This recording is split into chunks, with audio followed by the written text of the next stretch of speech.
اللہ فرماتا ہے تمہارے رب نے یہ فیصلہ فرما دیا کہ تم اللہ کے سوا کسی کی عبادت نہ کرو اور اپنے والدین کے ساتھ اچھا سلوک کرو. وبالوالدین احسانا، والدین کے ساتھ اچھا سلوک کرو.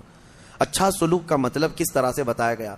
اما یبلغن عندک الکبر احدہما او کلاہما فلا تقل لہما اف، ان دونوں میں سے کوئی ایک بڑھاپے کو پہنچ جائے یا دونوں بوڑھے ہو جائیں. توجہ نوجوانوں، ماں باپ میں سے کوئی ایک بوڑھا ہو جائے یا دونوں بوڑھے ہو جائیں، اللہ فرماتا ہے اب ان کو اف تک نہ کہنا. فلا تقل لہما اف، اف تک نہ کہنا. ولا تنہرہما، اور نہ ہی ان کو جھڑک کر بات کرو. وقل لہما قولا کریما، جب ان سے بات کرو تو نرم انداز میں بات کرو. جس نے اپنی ماں سے یا اپنے باپ سے سخت لہجے میں بات کیا اس نے اپنی پچھلی کی ہوئی ساری نیکیاں ضائع کر دیا، اس کی نیکیاں ختم کر دی گئیں. اس کے رزق سے برکت اٹھا لی جاتی ہے جو اپنے والدین سے سخت لہجے میں بات کرتا ہے.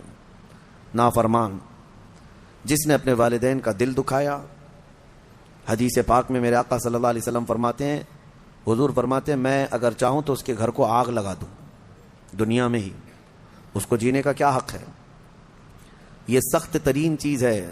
ہمارے بچے، ہمارے نوجوان، ان کو ایسا لگتا ہے ماں باپ بالکل عام سے لوگ ہیں، جیسے چاہیں ویسے بات کریں. انہوں نے تمہیں لاڑ و پیار سے پالا ہے تو اس کا مطلب یہ نہیں ہے کہ تم ان کے اوپر حاکم بنو. اور آج کے بچے جو کر رہے ہیں اپنے ماں باپ کے ساتھ، اس سے وہ حدیث پاک ثابت آ جاتی ہے. میرے آقا نے فرمایا سچ، قیامت کی نشانیوں میں سے ایک نشانی ہے ان تلد الامۃ ربتہا، عورت جو ہے اپنا سردار جنے گی.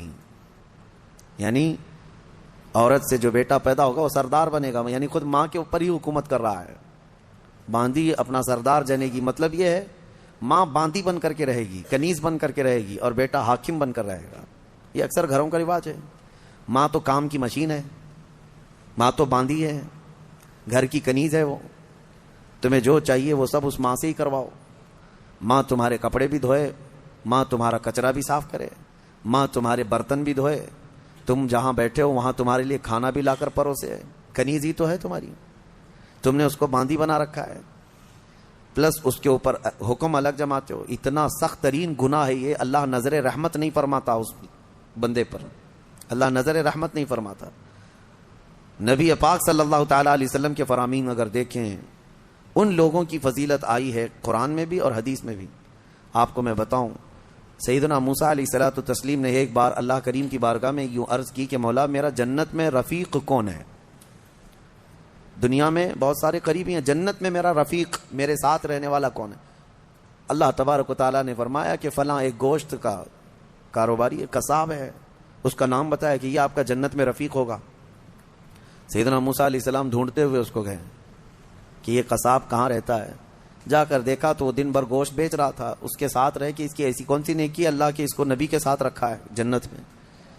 شام ہوئی تو موسیٰ علیہ السلام نے اس سے کہا کہ میں تیرے ساتھ چلوں گھر. اس نے کہا بہت اچھی بات ہے، آپ چلیے میرے ساتھ، میرے گھر مہمان ہو. گھر لے کر آیا، اس کے چھوٹے بچے بھی تھے. موسیٰ علیہ الصلوۃ والتسلیم گھر گئے تو دیکھا اس نے جلدی سے اپنے گھر میں جا کر کچھ چیز روٹی یا دودھ لیا اور اللہ کے نبی کو بھی بٹھایا ہے اور اپنے بچوں کو بھی بٹھایا ہے. اور اس کی ماں بستر پر تھی، اسے جا کر دودھ میں روٹی چور کر نرم کر کر کے کھلا رہا ہے. اور اس کی ماں بستر پر سے ہاتھ اٹھاتی اور کہتی ہے مولا میرے بیٹے کو تو جنت میں موسیٰ کا ہم نشین بنا دے. یہ اللہ تبارک و تعالیٰ نے اس ماں کی دعا سے اس بندے کو، ماں کے خدمتگار کو جنت میں موسیٰ علیہ السلام کا رفیق بنایا. میرے عزیزو، ماں باپ کو اپنے کنیز یا اپنے غلام نہ سمجھنا. یہ باندی یا تمہارے غلام نہیں ہیں. اور رب تبارک و تعالیٰ نے ان آیتوں میں فرمایا وَاخْفِضْ لَهُمَا جَنَاحَ الذُّلِّ مِنَ الرَّحْمَةِ وَقُلْ رَبِّ ارْحَمْهُمَا كَمَا رَبَّيَانِي صَغِيرًا. ان کے سامنے جب جاؤ تو اپنے بازوؤں کو نرمی سے بچھا دو. بازوؤں کو بچھا دینا مطلب کیا ہے؟ ان کے سامنے عاجزی کرو. تمہارے باپ بوڑھے ہو جائیں، تمہاری ماں بوڑھی ہو جائے، ان کو یہ احساس بھی نہ ہونے دو کہ وہ ایک چیز کو بار بار بول رہے ہیں. یہ آداب میں لکھا بھی ہے مفسرین نے کہ بڑھاپے میں اگر وہ تم سے دوسری بار سوال کریں ایک ہی چیز کو تو یوں نہ کہنا کہ ابا ابھی تو پوچھے تھے پھر پوچھ رہے ہو آپ، بلکہ ہر بار نئے انداز میں ان کو جواب دو تاکہ اسے احساس بھی نہ ہو کہ وہ بھول رہا ہے. یہ حقیقت میں فرمانبرداری ہے بچوں کی. ورنہ دنیا پرست آج ایسے ہو گئے ہیں کہ نعوذ باللہ من ذالک، ماں باپ کو وہ دیکھنا بھی پسند نہیں کرتے، بات کرنا بھی پسند نہیں کرتے. کتنے بوڑھے ایسے ہیں، کتنے بوڑھے ایسے ہیں. پھر بھی غنیمت ہے ہمارے ملک میں، یورپین کنٹریز، امریکہ میں ایسے حالات ہیں کہ بوڑھے اپنے گھروں میں رہتے رہتے مر جاتے ہیں. ہاسپٹل کو پڑوسی لوگ اطلاع کرتے ہیں کہ اس گھر میں جو بوڑھا تھا انتقال کر گیا، آ جاؤ اس باڈی لے جاؤ. بیٹے نہیں ہوتے ساتھ میں، کوئی نہیں ہوتا. اور آپ پوچھ لینا، مجھے وہاں کے رہنے والوں نے بتایا ہے کہ ایک بوڑھا یا ایک بوڑھی عورت کو کبھی کوئی پوتا ملنے آئے تو اس دن اس کی عید کا دن ہوتا ہے. وہاں پر بہت اس کو اہمیت دی جاتی ہے کہ کسی کا پوتا یا کسی کا نواسا ناتی ملنے کے لیے آ گیا بوڑھے کو، تو کہا گیا کہ اس کا گھر جو ہے عید کی طرح ہو جاتا ہے. اتنی خوشیاں ہوتی ہیں. اس طرح سے اولاد کو دور کرنے کا نظام بنا کر وہ دنیا میں امن کی بھی بات کرتے ہیں. بہرحال یہ قیامت کی نشانیاں ہیں. حضور پاک صلی اللہ تعالیٰ علیہ وسلم نے اس شخص کے لیے ہلاکت کی دعا کی ہے. ممبر پر کھڑے ہو کر کے میرے آقا نے ہلاکت کی دعا کی ہے، مولا وہ شخص ہلاک ہو، برباد ہو جائے. حضرت جبرائیل امین نے دعا کی اور حضور نے آمین کہا. وہ شخص ہلاک و برباد ہو جائے جو اپنے ماں باپ کو پایا لیکن ان کی خدمت نہیں کر سکا، ان کی خدمت نہیں کر سکا اور ان کو راضی کر کے جنت نہیں حاصل کر سکا. ایسا شخص ہلاک و برباد ہو جائے. حضور نے آمین کہا. اس بات کو سمجھو. کتنی مائیں ہیں جو ہمارے پاس اپنے بچوں کے متعلق کہتی ہیں، کتنے باپ ایسے ہیں جو اپنے بچوں کے متعلق ہمارے پاس کہتے ہیں، اور کتنے تو ایسے ہیں جو یہ کہتے ہیں کاش میری اولاد نہ ہی ہوتی تو میں سکون سے ہوتا. تو تم ایسے تو نہ بن جاؤ کہ تمہارے والدین تمہارے پیدا ہونے پر بھی افسوس کرنے لگ جائیں. وہ زیادہ دن تک تمہارے ساتھ رہنے والے نہیں ہیں، کیا خبر.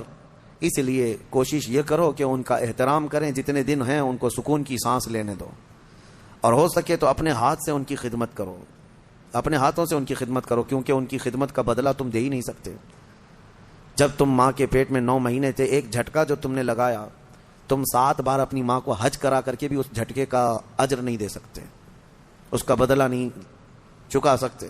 تم اپنی ماں کو کندھے پر بٹھا کر حج بھی کرا لو 7 مرتبہ، تب بھی تم اس کا وہ حق نہیں ادا کر سکتے. بہت بڑا عظیم حق ہے. اور کتنے ہلکے میں دھڑلے سے نوجوان اپنی ماؤں کو گالیاں تک دیتے ہیں، نعوذ باللہ. اور فرمایا گیا کہ جب ماں باپ، ایک نشانی میں آپ کو بتا دوں آپ کی زندگی کی، سب کو بتا دیتا ہوں، اپنی اپنی زندگی میں اس کو جانچ لینا.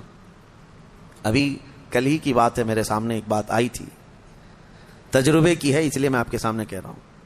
اللہ ایسا ہرگز نہ ہونے دے ہمارے گھر میں جس دن ماں اور باپ بیٹے سے بات کرنے میں ڈرنے لگ جائیں کہ پتہ نہیں بیٹا ناراض نہ ہو جائے.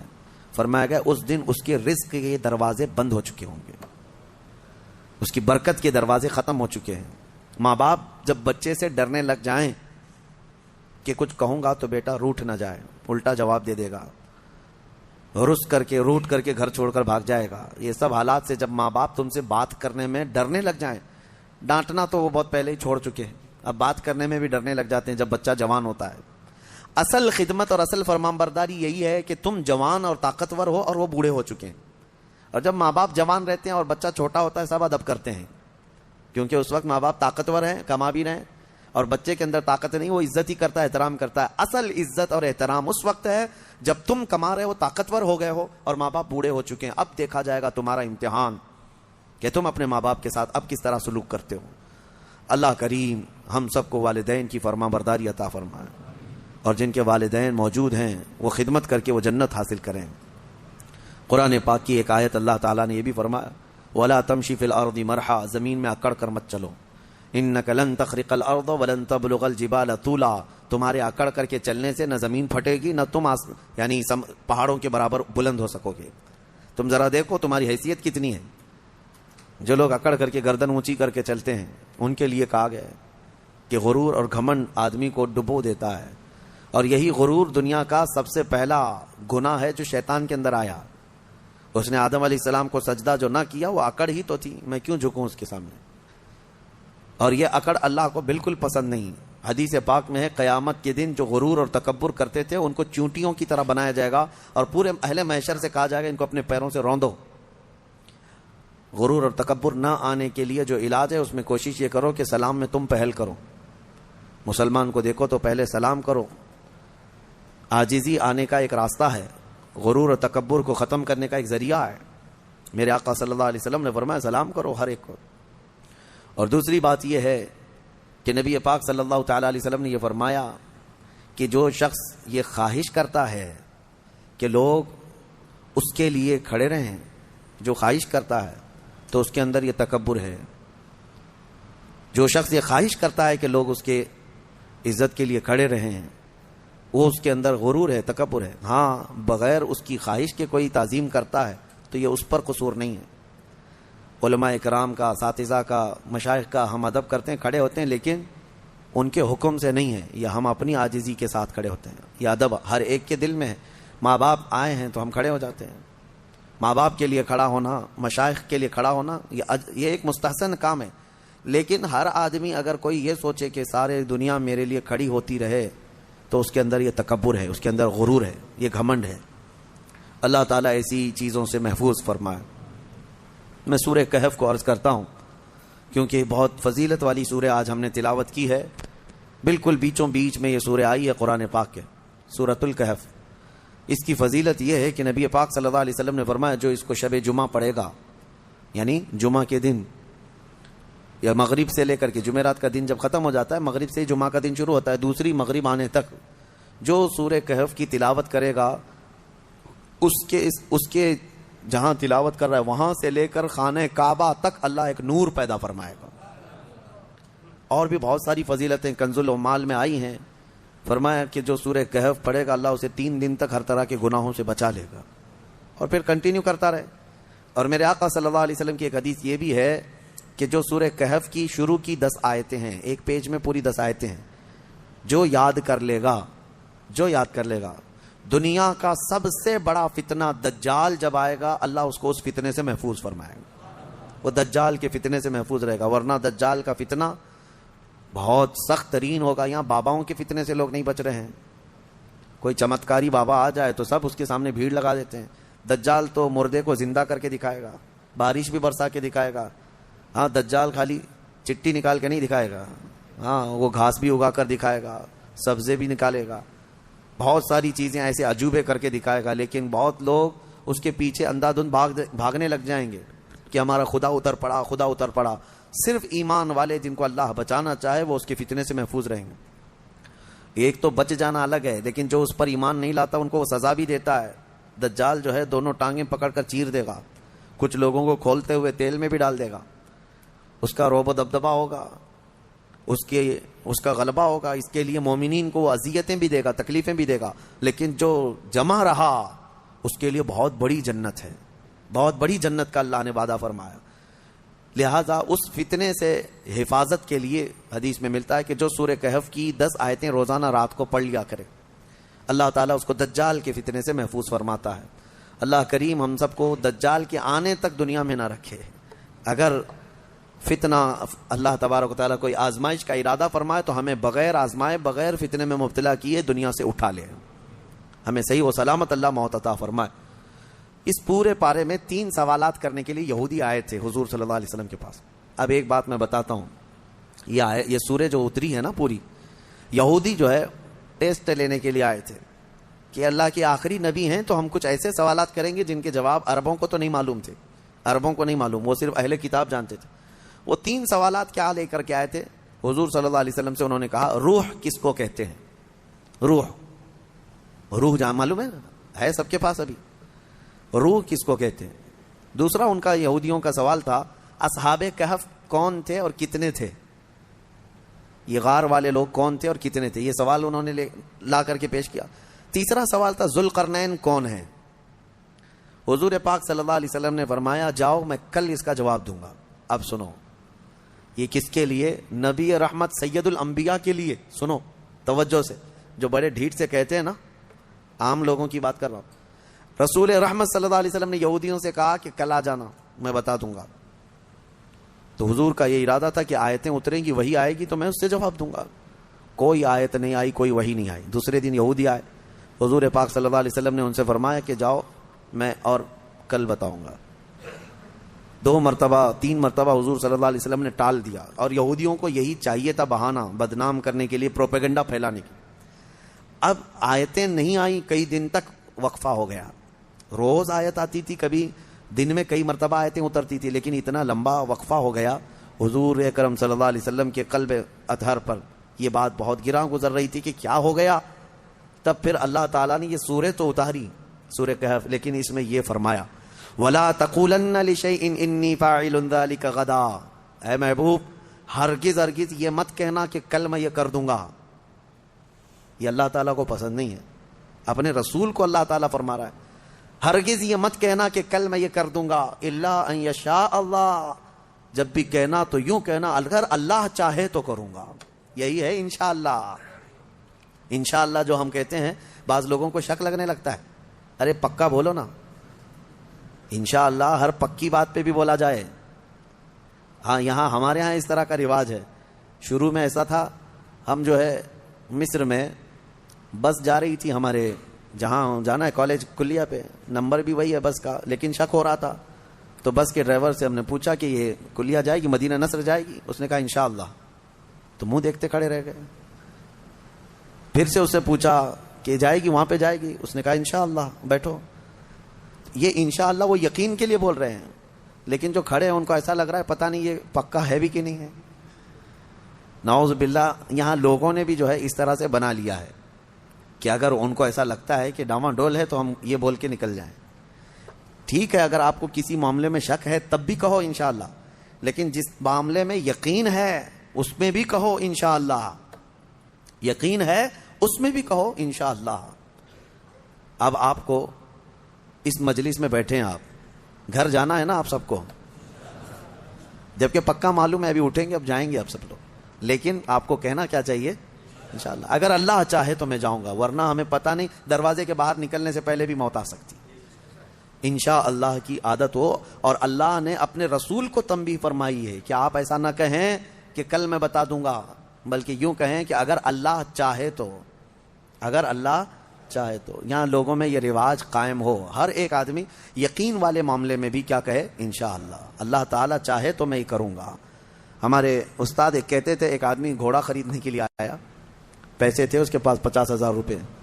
امام صاحب کے پاس آیا، کہا کہاں جا رہے ہو؟ کہا گھوڑا خریدنے جا رہا ہوں. تو حضرت نے پوچھا کب آج ہی خریدو گے؟ کہا اب بھی خرید کے لا رہا ہوں. امام صاحب نے حضرت نے کہا بیٹا انشاءاللہ بولو. کہا انشاءاللہ کچھ نہیں، ابھی جا رہا ہوں مارکیٹ میں، دیکھو پیسہ بھی ہے لے کے یہاں آؤں گا. یہ یہاں کا رواج ہے، یعنی انشاءاللہ وغیرہ کی ضرورت نہیں ہے، ابھی جا رہا ہوں پکا ہے لے کے آؤں گا. انہوں نے کہا پھر بھی بولو. کہا نہیں اس کی کیا ضرورت ہے. گیا وہ گھوڑا خریدنے کے لیے مارکیٹ میں گیا تھا. اس سے پہلے کھانے کے لیے کسی ہوٹل میں گیا، کھانا کھایا خوب، بریانی وغیرہ ساری چیزیں. کسی نے اس کے پاس پیسے مار لیے، پوری پاکٹ کاٹ لیا، پورے جتنے پیسے تھے. اب اس کے بعد اٹھا، اس کے پاس بل دینے کے لیے بھی پیسے نہیں تھے. تو ہوٹل والوں نے کہا کہ یہ تو چور چکا دکھ رہا ہے، اتنا سب کھا لیا اور بل دینے کے لیے برسوں پہلے کی بات ہے. اس کو وہیں پر لگا دیا اور کہا کہ پورے برتن دھل کے جائیں یہاں سے. ہوٹل کے پورے برتن اس سے دھلوائے، صفائی کروائے. شام ہو گئی، کپڑے میلے تھے کچیلے ہیں، پتہ نہیں کتنے ٹیبل صاف کیا، برتن دھویا اور واپس منہ لٹکائے آیا.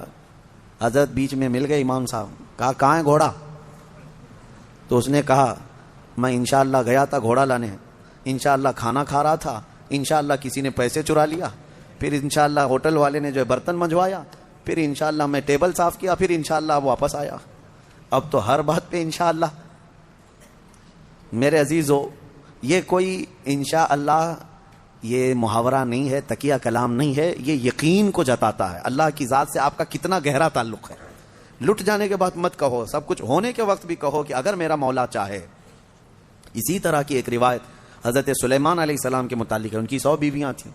انہوں نے ایک رات یوں کہا کہ آج کی رات میں اپنی ساری بیویوں کے پاس جاؤں گا، سب سے صحبت کروں گا اور ہر ایک سے ایک مجاہد بیٹا پیدا ہوگا.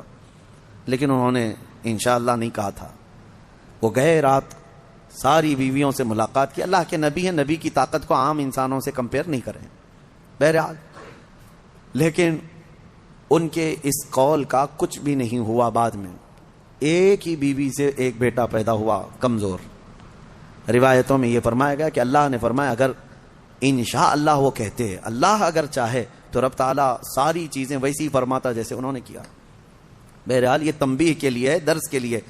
اب جب نبیوں کے لیے اللہ تعالیٰ نے یہ فرمایا ہے تو عام انسانوں کے لیے کیا ہے؟ خیر آیتیں اتری اور پھر اللہ نے بتا دیا اپنے محبوب کو روح کیا چیز ہے، اصحاب کہف کون تھے، ذوالقرنین کون ہے۔ یہ تینوں کے جوابات جو یہودی پوچھ کر کے پروپیگنڈا پھیلا رہے تھے کہ رسول کو نہیں پتا ہے، اللہ نے قرآن میں یہ تینوں کے جوابات اتارے۔ روح اللہ کا ایک حکم ہے، اللہ کا نور ہے، اور اصحاب کہف اللہ نے فرمایا کچھ لوگ کہتے ہیں 5 تھے 6 تھے اور کچھ کہتے ہیں 7 تھے، 8واں ان کا کتا ہے۔ اے محبوب آپ فرما دیں ان کی صحیح تعداد اللہ ہی کو معلوم ہے، 7 لوگ تھے نوجوان۔ اور ذوالقرنین ان کے بارے میں پھر میں بتاؤں گا۔ اصحاب کہف کے بارے میں مختصر سی بات بتا دیتا ہوں۔ ایک بادشاہ تھا دقیانوس، وہ بادشاہ مرتد اس طرح کہ وہ آخرت کا بھی انکار کر رہا تھا اور وہ اپنا ایک الگ دھرم چلا رہا تھا۔ عیسیٰ علیہ السلام کا دین پرانا ہو گیا، یعنی عیسیٰ علیہ السلام کے دین میں ہی یہ چیزیں ہو رہی تھی، تو وہ اس زمانے میں سب لوگ بت پرستی میں اور خدا کے انکار میں مبتلا تھے۔ تو 6-7 لوگ ایسے تھے جو بادشاہ کے سپاہیوں میں تھے یا وزیروں میں تھے یا الگ الگ تھے۔ یہ لوگ پوشیدہ طور پر اللہ ہی کی ذات پر یقین رکھتے تھے، ایمان رکھتے تھے، لیکن یہ ظاہر نہیں کر رہے تھے کہ ان کے بادشاہ مار ڈالے گا۔ لیکن کب تک اس طرح چھپ کر کے رہیں؟ تو یہ 7 لوگ یا 8 لوگ جتنی ان کی تعداد تھی، ایک جگہ یہ لوگ مل لیا اور کہا کہ ہم یہ شہر چھوڑ کر بادشاہ کی سلطنت سے دور چلے جاتے ہیں تاکہ ہمیں ہمارے دین پر آسانی سے عمل کا موقع ملے۔ وہ سب بادشاہ کو چھوڑ کر کے اچانک ایک دن رات کو طے کر کے نکلے۔ راستے میں ایک کتا ان کے ساتھ ہو گیا۔ انہوں نے کتے کو کہا کہ یہ کتا کہیں بھوکے گا تو ہم کو پکڑوا دے گا، اس کو چھوڑ دو۔ تو کتے نے فصیح زبان میں کہنا شروع کیا کہ میں بھونک کر پکڑوانے کے لیے نہیں بلکہ میں تمہاری حفاظت کے لیے ساتھ چل رہا ہوں۔ اللہ نے اسے زبان دی، یہ واقعہ موجود ہے۔ جب وہ لوگ نکلے بہت دور، آبادی سے بہت دور نکلے اور ایک غار میں جا کر کے انہوں نے آرام کی غرض سے پناہ لی، گئے اور سوئے۔ اب رب تعالیٰ فرماتا ہے فَضَرَبْنَا عَلَىٰ آذَانِهِمْ فِي الْكَهْفِ سِنِينَ عَدَدًا، ہم نے ان پر ایک لمبے سالوں تک نیند طاری کر دی۔ وہ سوئے تو سوتے رہ گئے۔ اب ہوا یہ کہ بادشاہ کو دوسرے دن کسی نے شکایت کی کہ 7 لوگ آپ کے وزیروں میں سے، سپاہیوں میں سے ایسے ہیں جو آپ کے دین پر نہیں، وہ اللہ پر ایمان رکھتے اور وہ شہر چھوڑ کر چلے گئے۔ بادشاہ نے ان کی تلاش جاری کروائی، کہاں ہیں ڈھونڈو۔ جب تلاش جاری ہوئی تو ایک چرواہے نے بتایا کہ ایک جگہ سے میں ان کو گزرتے ہوئے دیکھا، اس غار میں گئے۔ بادشاہ اپنے سپاہیوں کو حکم دیا کہ جاؤ اس غار میں دیکھو۔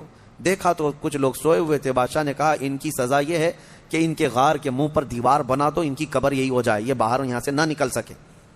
اس غار کے منہ کو دیوار چڑھا کر بند کر دیا گیا۔ یہ سزا تھی بادشاہ کی طرف سے کہ وہ میرے دین سے نکلے ہوئے لوگ ہیں۔ خیر سارے لوگ چلے گئے تو ایک چرواہے نے وہاں پر جو موجود تھا اس نے ان کی پوری تاریخ، ان کے نام لکھ دیے، یہ کون لوگ تھے، یہاں کیوں آئے تھے اور ان کے اوپر کیا سزا ہوئی۔ بات ہو گئی۔ یہ دقیانوس بادشاہ کا ظلم تھا، وہ لوگ چلے گئے۔ اب یہ لوگ سوتے رہے، قرآن میں ہے 309 سال تک سوتے رہے۔ 309 سال، اصل میں یہ 300 سال ہی ہیں، لیکن یہ جو سورج کے سال ہیں جن کو شمسی سال کہتے ہیں، جنوری، فیبروری، مارچ، اپریل، یہ شمسی سال ہیں، یہ سورج سے چلتے ہیں، اور قمری مہینے جو ہیں چاند سے چلتے ہیں، جو محرم، صفر، ربیع الاول، ربیع الاخر۔ اس میں اور اس میں فرق کیا ہوتا ہے معلوم ہے؟ ہر 100 سال پہ 3 سال کا فرق آ جاتا ہے۔ ہر 100 سال پہ 3 سال کا فرق آ جاتا ہے، یعنی اسلامی مہینے کبھی 29 کے ہوتے ہیں، کبھی 30 کے، کبھی 2 مرتبہ 29 کے ہو گئے۔ یہ جو چاند والے مہینے ہم ان کو اسلامی مہینہ کہتے ہیں، اصل یہ چاند کے مہینے، چاند ایسے چلتے ہیں۔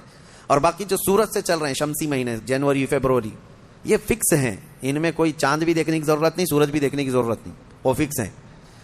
تو ان سالوں کے اعتبار سے جو شمسی سال اگر 100 سال ہو گئے تو قمری جو ہے نا 103 سال ہو جائیں گے۔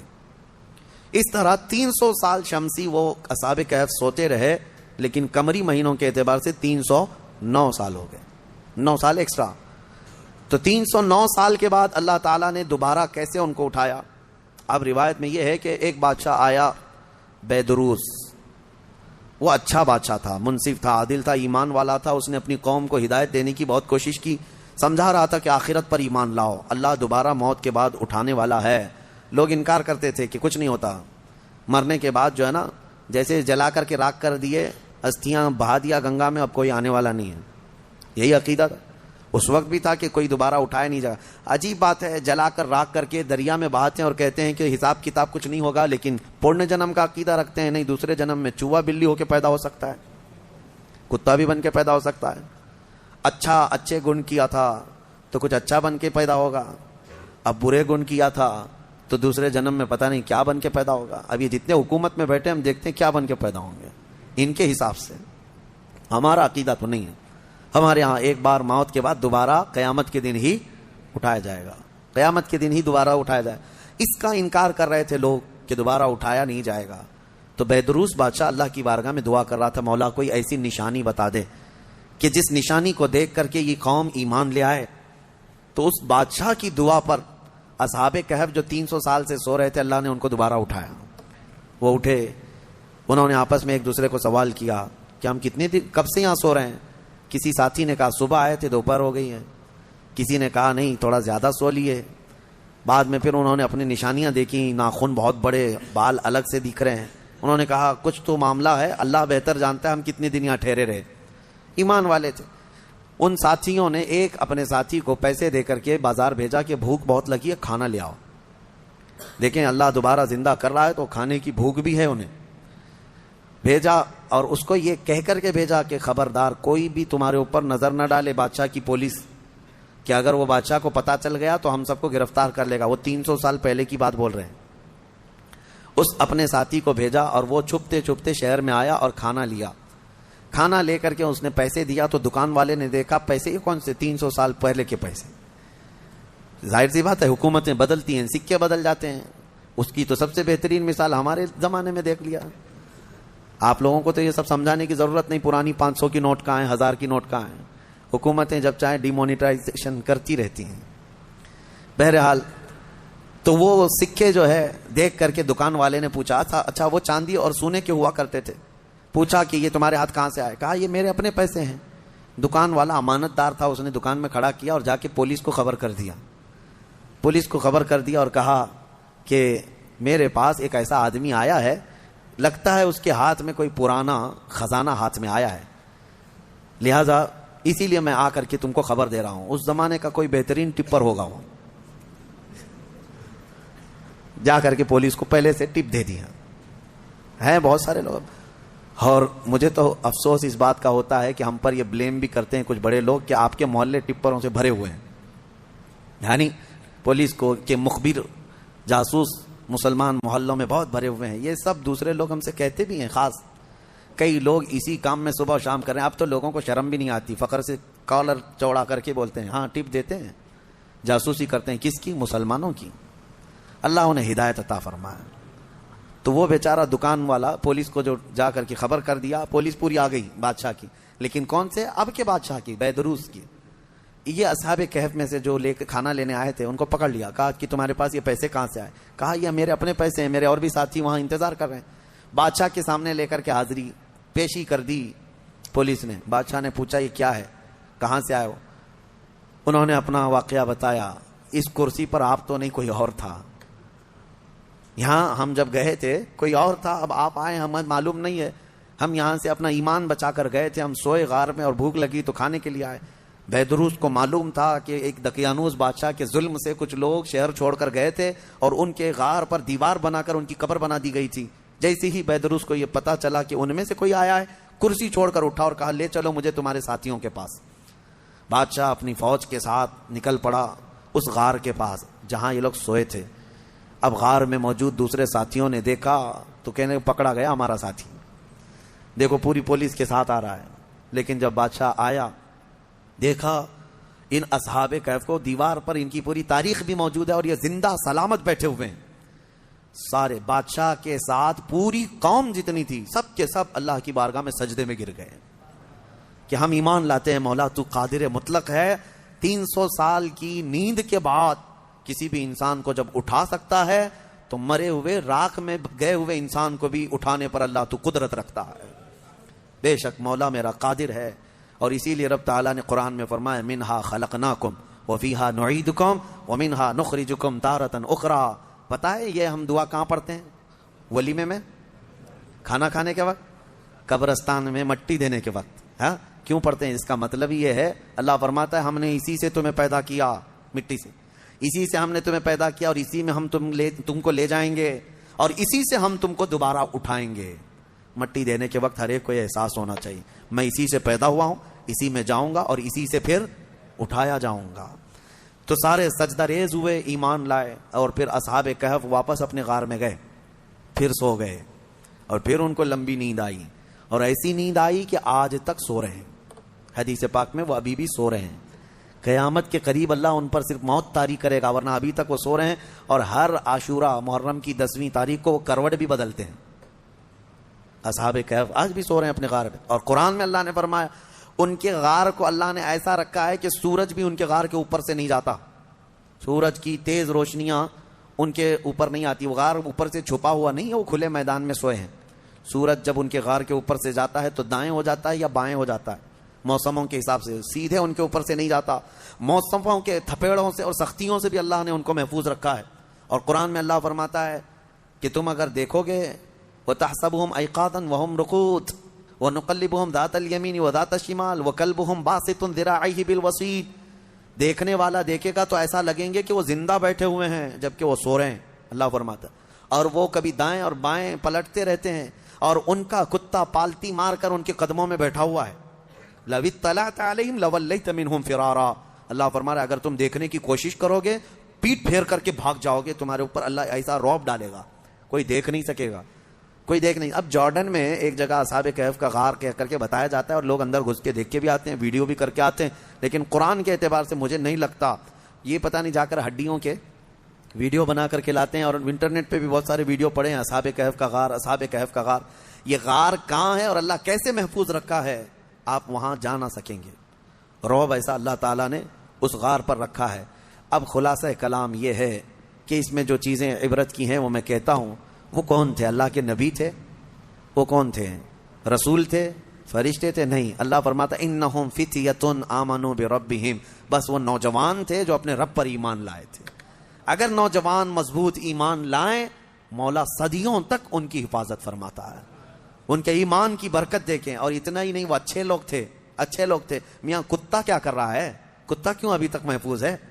اور بلکہ بعض روایات میں ہے جانوروں کو تو قیامت کے دن ختم کر دیا جائے گا، ان کا معدوم کر دیے جائیں گے، یہ ان کے لیے جنت دوزخ نہیں ہے، لیکن اصحاب کہف کا کتا جنت میں جائے گا، کتا بھی جنت میں جائے گا۔ اس کی وجہ یہ ہے، فرمایا کہ کتا جنت میں جا رہا ہے، وجہ یہ ہے کہ اللہ والوں کے دامن سے لگا ہوا ہے، اللہ والوں کے ساتھ بیٹھا ہوا ہے۔ تو میں یہ پوچھتا ہوں، اللہ والے نیک بندوں کی معیت میں صحبت میں رہ کر کتا جنت میں جا سکتا ہے، تو تم امت محمدیہ اگر غوث پاک کی نسبت حاصل کرو، غریب نواز کی نسبت حاصل کرو، تو کیا اللہ تعالیٰ ان کے ساتھ تمہیں محشر میں جنت نہیں عطا کرے گا؟ اسی لیے بریلی کے امام نے اپنی نسبت پہ یوں فخر کیا تھا، اے سرکار غوث تجھ سے در، در سے سگ، اور سگ سے ہے مجھ کو نسبت، میری گردن میں بھی ہے دور کا ڈورا تیرا۔ اس نشانی کے جو سگ ہیں نہیں مارے جاتے۔ ہاں، جن کتوں کے گلے میں پٹا ہوتا ہے ان کو میونسپلٹی والے نہیں اٹھاتے ہیں، کیوں؟ وہ نشانی ہے کہ یہ کسی مالک کا کتا ہے۔ آوارہ جو ہے اسے انجیکشن مار کے چلے جاتے ہیں، ہاں، جو آوارہ کتا بھونکتے رہتے ہیں ان کو انجیکشن مارتے ہیں یا لے جا کر کے کہیں ویرانے میں چھوڑ دیتے ہیں۔ آپ کے یہاں میونسپلٹی کی گاڑی اب آتی ہے نہیں آتی پتہ نہیں، لیکن دیکھو بیلٹ والے کتے کو کوئی پکڑ کے دکھائے؟ ارے اب تو کتوں کے لیے بڑے قانون بنے ہوئے ہیں، ہمارے یہاں تو چھوڑیں، باہر ملکوں میں تو انسانوں سے زیادہ اہمیت جو ہے نا کتوں کے لیے ہے، ان کے لیے بہت اعلیٰ قسم کے قانون بنے، پارلیمنٹ میں بل پاس ہوئے ہیں کتوں کے لیے، جاپان وغیرہ میں۔ ہاں، کتے کو کچھ نہیں کہہ سکتے آپ، بلکہ ایک آدمی نے کیس کیا کسی کے اوپر کہ اس نے میرے ٹامی کو کتا کہا، اس نے حقارت سے کتا کہا، یہ ڈیفیمیشن کا کیس، مان ہانی۔ جیسے ابھی پرائم منسٹر کو کسی نے کہا تو وہ اپنے حد کے عزت کا کیس کر لیے، اس طرح کتے والے نے کیس کیا کہ مجھ کو کتا کہا، اس کو کتا نہیں کہنا چاہیے بلکہ پاکیزہ اخلاق والا، ہاں بہت خوبصورت، یہ القاب سے کہا جائے، یہ کتوں کے لیے بنے ہوئے ہیں۔ میں یہ کہہ رہا ہوں میرے عزیزو، بات یہ ہے کہ اگر کتا نسبت حاصل کر لے تو وہ اصحاب کہف کے ساتھ جنت میں جاتا ہے۔ تو اعلیٰ حضرت فاضل بریلوی نے یہی فرمایا، اس نشانی کے جو سگ ہیں نہیں مارے جاتے، حشر تک میرے گلے میں رہے یا غوث پٹا تیرا، حشر تک میرے گلے میں رہے پٹا تیرا۔ اللہ تعالیٰ ان اولیاء کی نسبت ہمارے گردنوں میں قائم و دائم رکھے، اور مولا کریم ہمیں سنی صحیح العقیدہ زندگی عطا کرے، اور اہل سنت و جماعت پر خاتمہ بالخیر فرمائے۔